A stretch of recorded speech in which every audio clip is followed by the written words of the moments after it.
The Cybrarian presents Robert E. Howard's Conan! The Devil in Iron.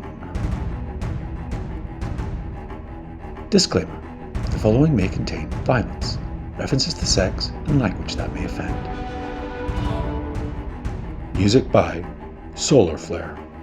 Images by Neill, Sven Scheuermeir, and Poojitha Prasad.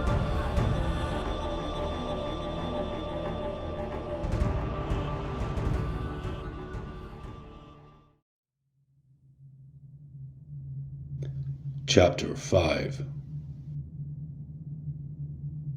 Along the dark, silent tunnel Conan groped, momentarily dreading a fall into some unseen pit. But at last his feet struck steps again, and he went up them until he came to a door in which his fumbling fingers found a metal catch. He came out into a dim and lofty room of enormous proportions. Fantastic columns marched about the mottled walls, upholding a ceiling which, at once translucent and dusky, seemed like a cloudy midnight sky, giving an illusion of impossible height. If any light filtered in from the outside, it was curiously altered. In a brooding twilight, Conan moved across the bare green floor. The great room was circular, pierced on one side by the great bronze valves of a giant door. Opposite this, on a dais against the wall, up to which led broad, curving steps, there stood a throne of copper, and when Conan saw what was coiled on this throne, he retreated hastily, lifting his scimitar. Then, as the thing did not move, he scanned it more closely and presently mounted the glass steps and stared down at it. It was a gigantic snake, apparently carved of some jade-like substance. Each scale stood out as distinctly as in real life, and the iridescent colours were vividly reproduced. The great wedge-shaped head was half submerged in the folds of its trunk, so neither the eyes nor jaws were visible. Recognition stirred in his mind. The snake was evidently meant to represent one of those grim monsters of the marsh, which in past ages had haunted the reedy edges of Vilayet's southern shores. But, like the gold leopard, they had been extinct for hundreds of years. Conan had seen rude images of them, in miniature, among the idle huts of the Yetshi, and there was a description of them in the Book of Skelos, which drew on prehistoric sources. Conan admired the scaly torso, thick as a thigh and obviously of great length, and he reached out and laid a curious hand on the thing. As he did so, his heart nearly stopped. An icy chill congealed the blood in his veins and lifted the short hair on his scalp. Under his hand, there was not the smooth, brittle surface of glass or metal or stone, but the yielding, fibrous mass of a living thing. He felt cold, sluggish life flowing under his fingers. His hand jerked back in instinctive repulsion, sword shaking in his grasp, horror and revulsion and fear almost choking him. He backed away and down the glass steps with painful care, glaring in awful fascination at the grisly thing that slumbered on the copper throne. It did not move. He reached the bronze door and tried it, with his heart in his teeth, sweating with fear that he should find himself locked in with that slimy horror. But the valves yielded to his touch, and he glided through and closed them behind him. He found himself in a wide hallway with lofty, tapestried walls where the light was the same as the twilight gloom. It made distant objects indistinct, and that made him uneasy, rousing thoughts of serpents gliding unseen through the dimness. A door at the other end seemed miles away in the elusive light. Nearer at hand, the tapestry hung in such a way as to suggest an opening behind it, and lifting it cautiously, he discovered a narrow stair leading up. While he hesitated, he heard, in the great room he had just left, the same shuffling tread as he'd heard outside the locked panel. Had he been followed through the tunnel? He went up the stair hastily, dropping the tapestry in place behind him. Emerging presently into a twisting corridor, he took the first doorway he came to. He had a twofold purpose in his apparent aimless prowling: to escape from the building and its mysteries, and to find the Nemedian girl who he felt was imprisoned somewhere in the palace, temple, or whatever it was. He believed it was the great domed edifice at the centre of the city, and it was likely that here dwelt the ruler of the town, to whom a captive woman would doubtless be brought. He found himself in a chamber, not another corridor, and was about to retrace his steps when he heard a voice which came from behind one of the walls. There was no door in that wall, but he leaned close and heard distinctly, and an icy chill crawled slowly along his spine. The tongue was Nemedian, But the voice was not human. There was a terrifying resonance about it, like a bell tolling at midnight. There was no life in the abyss, save that which was incorporated in me, it told. Nor was there light, nor motion, nor any sound. Only the urge behind and beyond life guided and impelled me on my upward journey. Blind, insensate, inexorable. Through ages upon ages, and the changeless strata of darkness I climbed. Encircled by that belling resonance, Conan crouched forgetful of all else, until its hypnotic power caused a strange replacement of faculties in perception, and sound created the illusion of sight. Conan was no longer aware of the voice, save as far-off rhythmical waves of sound. Transported beyond his age and his own individuality, he was seeing the transmutation of the being men called Hostrahel, which crawled up from the night and the abyss ages ago to clothe itself in the substance of the material universe. But human flesh was too frail, too paltry to hold the terrific essence that was Hostrahel. Soon he stood up in the shape and aspect of a man, but his flesh was not flesh, nor the bone bone, nor blood blood. He became a blasphemy against all nature, for he caused to live and think and act a basic substance that before had never known the pulse and stir of animate being. He stalked through the world as a god, for no earthly weapon could harm him, and to him a century was like an hour. In his wanderings he came upon a primitive people inhabiting the island of Dagonia, and it pleased him to give this race culture and civilization, and by his aid they built the city of Dagon, and they abode there and worshipped him. Strange and grisly were his servants, called from the dark corners of the planet where grim survivals of forgotten ages yet lurked. His house in Dagon was connected with every other house by tunnels through which his shaven-headed priests bore victims for the sacrifice. But after many ages, a fierce and brutish people appeared on the shores of the sea. They called themselves Yetshi, and after a fierce battle were defeated and enslaved, and for nearly a generation they died on the altars of Hostrahel. His sorcery kept them in bonds. Then their priest, a strange, gaunt man of unknown race, plunged into the wilderness, and when he returned he bore a knife that was of no earthly substance. It was forged of a meteor, which flashed through the sky like a flaming arrow and fell in the far valley. The slaves rose. Their saw-edged crescents cut down the men of Dagon like sheep, and against that unearthly knife the magic of Hostrahel was impotent. While carnage and slaughter bellowed through the red smoke that choked the streets, the grimmest act of that grim drama was played in the cryptic dome beneath the great dais chamber, with its copper throne and its walls mottled like the skin of serpents.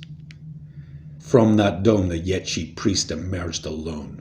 He had not slain his foe, because he wished to hold the threat of his losing over the heads of his own rebellious subjects.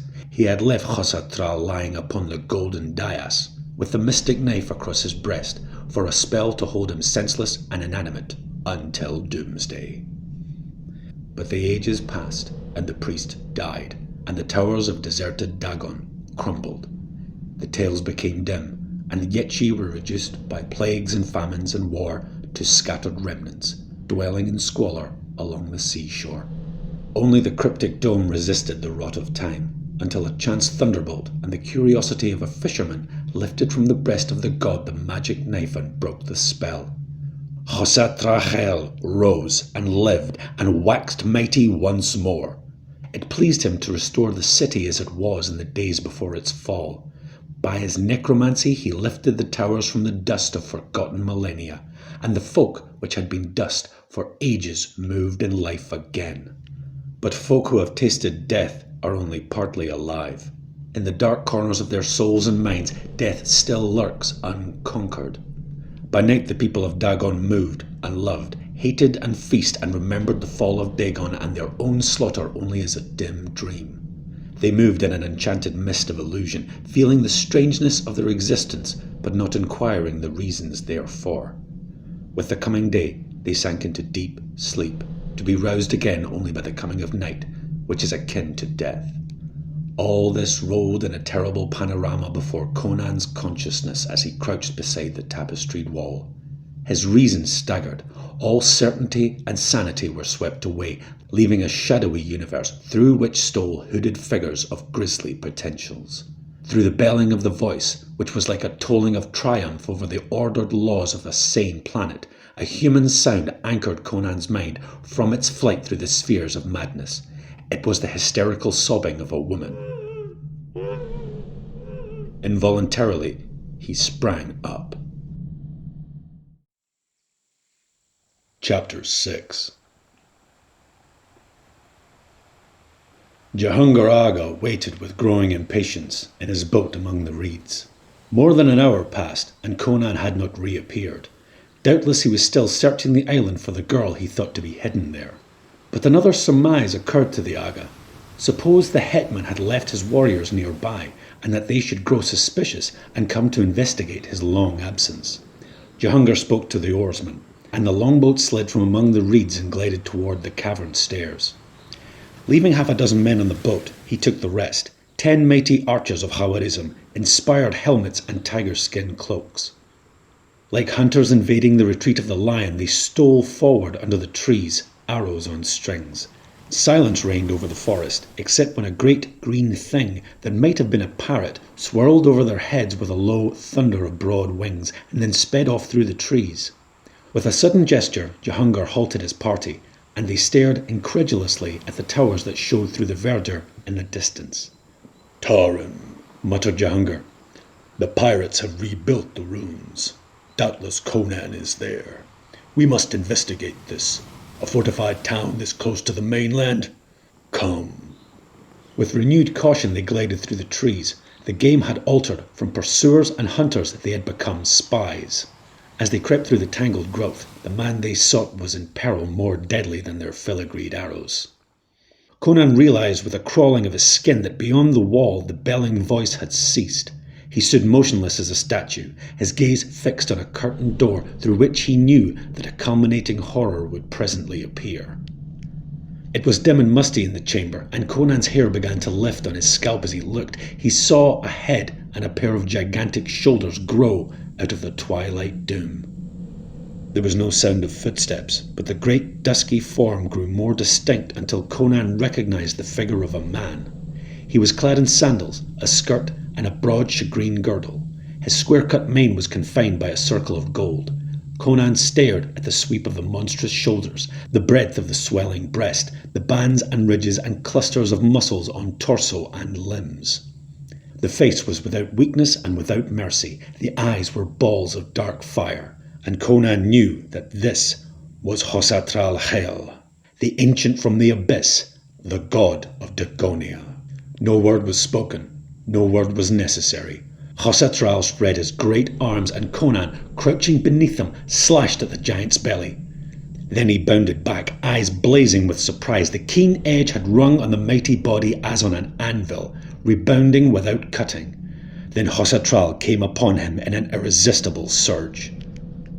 There was a feeling of concussion, a fierce writhing and intertwining of limbs and bodies, and then Conan sprang clear, every thew quivering from the violence of his efforts.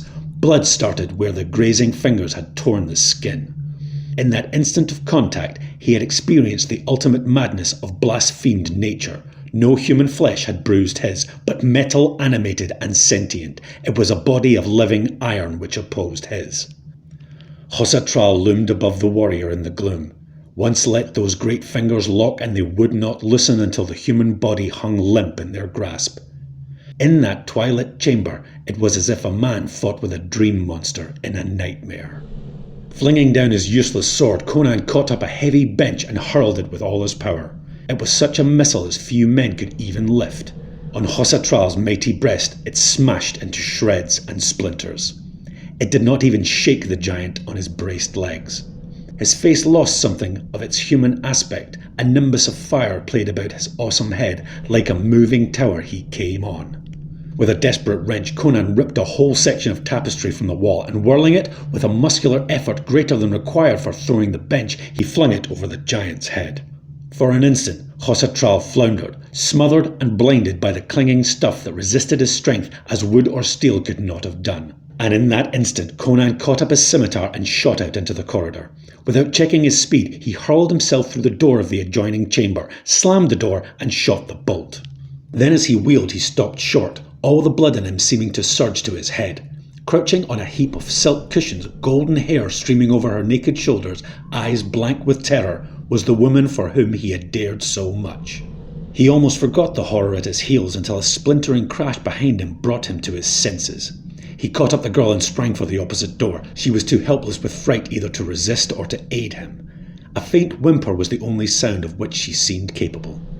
Conan wasted no time trying the door. A shattering stroke of his scimitar hewed the lock asunder, and as he sprang through to the stair that loomed beyond it, he saw the head and shoulders of Khosatral crash through the other door. The Colossus was splintering the massive panels as if they were of cardboard. Conan raced up the stair, carrying the big girl over one shoulder as easily as if she had been a child. Where he was going he had no idea, but the stair ended at the door of a round, domed chamber. Khosatral was coming up the stair behind them, silently as a wind of death, and as swiftly. The chamber's walls were of solid steel, and so was the door. Conan shut it and dropped in place the great bars with which it was furnished. The thought struck him that this was Khosatral's chamber, where he locked himself into sleep securely from the monsters he had loosed from the pits to do his bidding. Hardly were the bolts in place when the great door shook and trembled to the giant's assault. Conan shrugged his shoulders. This was the end of the trail. There was no other door in the chamber, nor any window. Air and the strange misty light evidently came from interstices in the dome. He tested the nicked edge of his scimitar, quite cool now that he was at bay. He had done his volcanic best to escape. When the giant came crashing through that door, he would explode in another savage onslaught with the useless sword, not because he expected it to do any good, but because it was his nature to die fighting. For the moment, there was no course of action to take, and his calmness was not forced or feigned. The gaze he turned on his fair companion was as admiring and intense as if he had 100 years to live. He had dumped her unceremoniously on the floor when he turned to close the door, and she had risen to her knees, mechanically arranging her streaming locks and her scanty garment. Conan's fierce eyes glowed with approval as they devoured her thick golden hair, her clear wide eyes, her milky skin, sleek with exuberant health, the firm swell of her breast, the contours of her splendid hips. A low cry escaped her as the door shook and a bolt gave way with a groan. Conan did not look round. He knew the door would hold a little while longer. "They told me you had escaped," he said.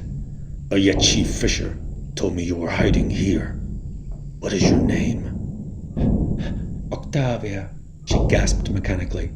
The words came in a rush. She caught at him with desperate fingers. "Oh, Mitra, what nightmare is this? These people, the dark-skinned people, one of them caught me in the forest and brought me here. They carried me to that thing. He told me, he said, am I mad? Is this a dream?" He glanced at the door, which bulged inwards as if from the impact of a battering ram. "No," he said. "It's no dream. That hinge is giving way. Strange that a devil has to break down a door like a common man. But after all, his strength itself is a diabolism." "Can you not kill him?" she panted. "You are strong." Conan was too honest to lie to her. "If a mortal man could kill him, he'd be dead by now," he answered. "I nicked my blade on his belly." Her eyes dulled. "Then you must die, and I must... Oh, Mitra!" She screamed in a sudden frenzy, and Conan caught her hands, fearing that she would harm herself. "He told me what he was going to do to me," she panted. Kill me with your sword before he bursts the door." Conan looked at her and shook his head. "I'll do what I can," he said. "That won't be much, but it'll give you a chance to get past him down the stair. Then run for the cliffs. I have a boat tied at the foot of the steps. If you can get out of the palace, you may escape him yet. The people of the city are all asleep." She dropped her head in her hands. Conan took up his scimitar and moved over to stand before the echoing door. One watching him would not have realized that he was waiting for a death he regarded as inevitable. His eyes smoldered more vividly, his muscular hand knotted harder on his hilt. That was all. The hinges had given under the giant's terrible assault, and the door rocked crazily, held only by the bolts. and these solid steel bars were buckling, bending, bulging out of their sockets. Conan watched in an almost impersonal fascination, envying the monster his inhuman strength. Then, without warning, the bombardment ceased. In the stillness, Conan heard other noises on the landing outside. The beat of wings and a muttering voice that was like a whining of wind through midnight branches. Then presently, there was silence, but there was a new feel in the air. Only the whetted instinct of barbarism could have sensed it, but Conan knew, without seeing or hearing him leave, that the master of Dagon no longer stood outside the door. He glared through a crack that had been started in the steel of the portal. The landing was empty. He drew the wrapped bolts and cautiously pulled aside the sagging door. Hossatral was not on the stair, but far below he heard the clang of a metal door. He did not know whether the giant was plotting new deviltries or had been summoned away by that muttering voice, but he wasted no time in conjectures. He called Octavia, and the new note in his voice brought her to her feet and to his side, almost without her conscious volition. "What is it?" "Don't stop to talk." He caught her wrist. "Come on!" The chance for action had transformed him. His eyes blazed, his voice crackled. "The knife!" he muttered, whilst almost dragging the girl down the stairs in his fierce haste. "The magic Yetshi blade. He left it in the dome. His voice died suddenly as a clear mental picture sprang up before him.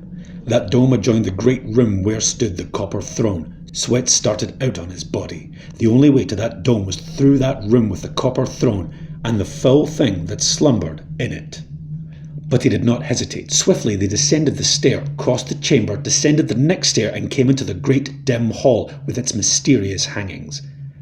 They had seen no sign of the Colossus. Halting before the great bronze-valved door, Conan caught Octavia by her shoulders and shook her in his intensity. "Listen," he snapped. "I'm going into the room and fasten the door. Stand here and listen. If Hossatral comes, call to me. If you hear me cry out for you to go, run as though the devil were on your heels, which he probably will be. Make for that door at the other end of the hall, because I'll be past helping you. I'm going for the Yetshi knife." Before she could voice the protest her lips were framing, he had slid through the valves and shut them behind him. He lowered the bolt cautiously, not noticing it could be worked from the outside. In the dim twilight, his gaze sought that grim copper throne. Yes, the scaly brute was still there, filling the throne with its loathsome coils. He saw a door behind the throne and knew that it led to the dome. But to reach it, he must mount the dais a few feet from the throne itself. A wind blowing across the green floor would have made more noise than Conan's slinking feet. Eyes glued on the sleeping reptile, he reached the dais and mounted the glass steps. The snake had not moved. He was reaching for the door.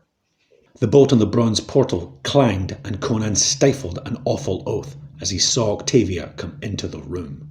She stared about, uncertain in the deeper glint, as he stood frozen, not daring to shout a warning. Then she saw his shadowy figure and ran towards the dais, crying, "I want to go with you. I'm afraid to stay alone. Oh!" She threw up her hands with a terrible scream as for the first time she saw the occupant of the throne. The wedge-shaped head had lifted from its coils and thrust out towards her on a yard of shining neck. Then with a smooth flowing motion it began to ooze from the throne, coil by coil, its ugly head bobbing in the direction of the paralysed girl. Conan cleared the space between him and the throne with a desperate bound, and with such blinding speed did the serpent move that it whipped about and met him in full mid-air, lapping his limbs and body with half a dozen coils. His half-checked stroke fell futilely as he crashed down on the dais, gashing the scaly trunk but not severing it. Then he was writhing on the glass steps with fold after slimy fold, knotting about him, twisting, crushing, killing him. His right arm was still free, but he could get no purchase to strike a killing blow, and he knew one blow must suffice. With a groaning convulsion of muscular expansion that bulged his veins almost to bursting on his temples and tied his muscles in quivering, tortured knots, he heaved up on his feet, lifting almost the full weight of that 40-foot devil. An instant he reeled on wide-braced legs, feeling his ribs caving in on his vitals and his sight growing dark, while his scimitar gleamed above his head. Then it fell, shearing through the scales and flesh and vertebrae, and where there had been one huge writhing cable, now there were horribly two, lashing and flopping in the death throes. Conan staggered away from their blind strokes. He was sick and dizzy, and blood oozed from his nose. Groping in a dark mist, he clutched Octavia and shook her until she gasped for breath. "Next time I tell you to stay somewhere," he gasped, "you stay." He was too dizzy even to know whether she replied.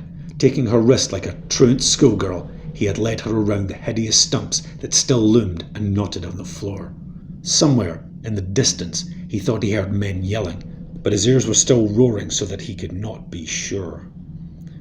The door gave to his efforts. If Khosatral had placed the snake there to guard the thing he feared, evidently he considered it ample precaution.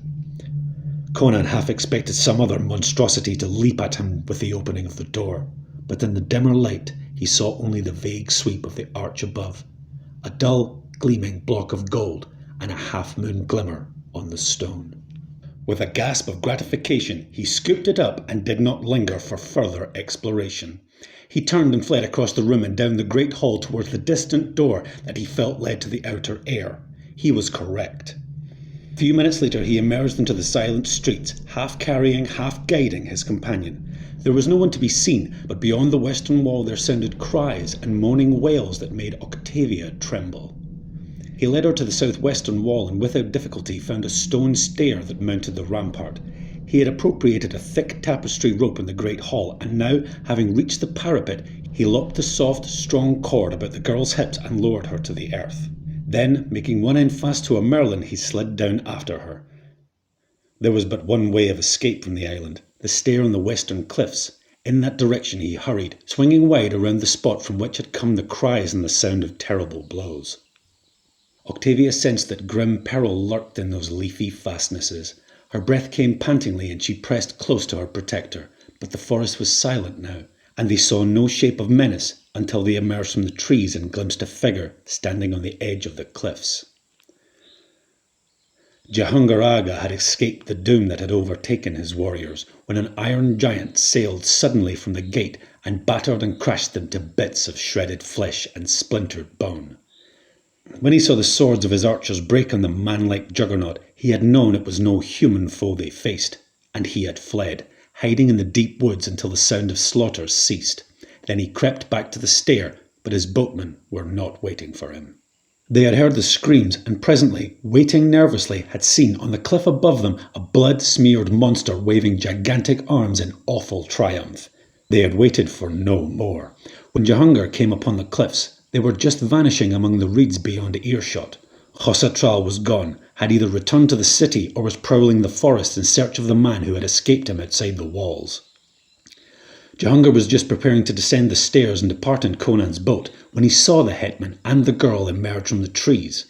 The experience which had congealed his blood and almost blasted his reason had not altered Jahangir's intentions towards the Cossack chief. The sight of the man he had come to kill filled him with gratification. He was astonished to see the girl he had given to Jalal Khan, but wasted no time on her. Lifting his bow, he drew the shaft to its head and loosed. Conan crouched, and the arrow splintered on a tree, and Conan laughed. "Dog," he taunted, "you can't hit me. I was not born to die on Hyrcanian steel. Try again, pig of Turan." Jahangir did not try again. That was his last arrow. He drew his scimitar and advanced, confident in his spired helmet and close-meshed mail. Conan met him halfway in a blinding whirl of swords. The curved blades ground together, sprang apart, circled in glittering arcs that blurred the sight which tried to follow them. Octavia, watching, did not see the stroke, but she heard its chopping impact and saw Jahangir fall, blood spurting from his side where the Cimmerian steel had sundered his mail and bitten to his spine. But Octavia's scream was not caused by the death of her former master. With a crash of bending boughs, Khosatral was upon them. The girl could not flee. A moaning cry escaped her as her knees gave way and pitched her grovelling to the sward. Conan, stooping above the body of the Agha, made no move to escape. Shifting his reddening scimitar to his left hand, he drew the great half-blade of the Yetshi. Khosatral was towering above him, his arms lifted like mauls, but as the blade caught the sheen of the sun, the giant gave back suddenly. But Conan's blood was up. He rushed in, slashing with the crescent blade, and it did not splinter. Under its edge, the dusky metal of Khosatral's body gave way like common flesh beneath a cleaver.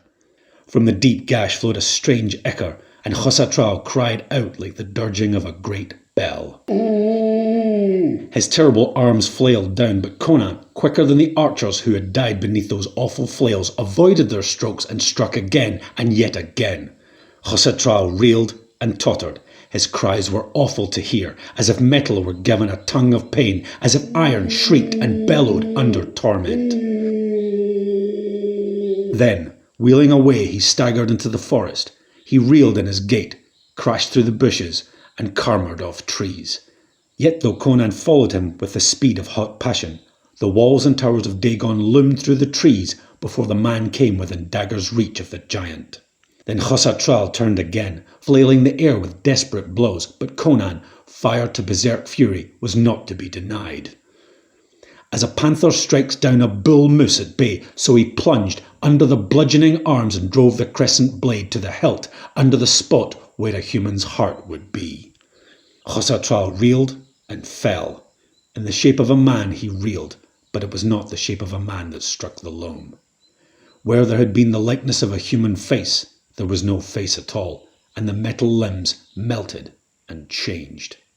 Conan, who had not shrunk from Khosatral living, recoiled blanching for Khosatral dead, for he had witnessed an awful transmutation. In his dying throes, Khosatral Khel had become again the thing that had crawled up from the abyss millennia gone. Gagging with intolerable repugnance, Conan turned to flee the sight, and he was suddenly aware that the pinnacles of Dagon no longer glimmered through the trees. They had faded like smoke. The battlements, the crenellated towers, the great bronze gates, the velvets, the gold, the ivory, and the dark-haired women, and the men with their shaven skulls. With the passing of the inhuman intellect which had given them rebirth, they had faded back into the dust which they had been for ages uncounted. Only the stumps of broken columns rose above the crumbling walls and broken paves and shattered dome. Conan again looked upon the ruins of Zippur as he remembered them. The wild hetman stood like a statue for a space, dimly grasping something of the cosmic tragedy, of the fitful ephemera called mankind, and the hooded shapes of darkness which prey upon it. Then as he heard his voice called in accents of fear, he started as one awaking from a dream, glancing again at the thing on the ground, shuddered and turned away towards the cliffs and the girl that waited there. She was peering fearfully under the trees, and she greeted him with a half-stifled cry of relief. He had shaken off the dim, monstrous visions which had momentarily haunted him, and was his exuberant self again. Where is he? Gone back to hell whence he crawled, he replied cheerfully. Why didn't you climb the stair and make your escape in my boat? I wouldn't desert, she began, then changed her mind and amended rather sulkily. I have nowhere to go. The Hyrcanians would enslave me again, and the pirates would. What of the Cossacks? He suggested. Are they better than the pirates? She asked scornfully. Conan's admiration increased to see how well she had recovered her poise after having endured such frantic terror. Her arrogance amused him. You seemed to think so in the camp by Gori, he answered. You were free enough with your smiles then. Her red lips curled in disdain. Do you think I was enamored of you? Do you dream that I would have shamed myself before an ale-guzzling, meat-gorging barbarian unless I had to? My master, whose body lies there, forced me to do as I did. Oh. Conan seemed rather crestfallen. Then he laughed with undiminished zest. No matter. You belong to me now. Give me a kiss. You dare ask! She began angrily. When she felt herself snatched off her feet and crushed into the hetman's muscular breast, she fought him fiercely, with all the supple strength of her magnificent youth, but he only laughed exuberantly, drunk with the possession of this splendid creature writhing in his arms. He crushed her struggles easily, drinking the nectar of her lips with all the unrestrained passion that was his, until the arms that strained against them melted and twined convulsively about his massive neck. Then he laughed down into the clear eyes and said, Why should not a chief of the free people be preferable to the city-bred dog of Tehran? She shook back her tawny locks, still tingling in every nerve from the fire of his kisses. She did not loosen her arms from his neck. Do you deem yourself Agha's equal? She challenged. He laughed and strode with her in his arms toward the stair. You shall judge, he boasted.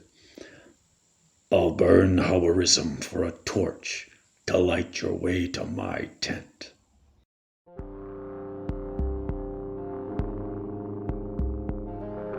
Thank you for listening. Please like, comment, subscribe, and hit the notification bell.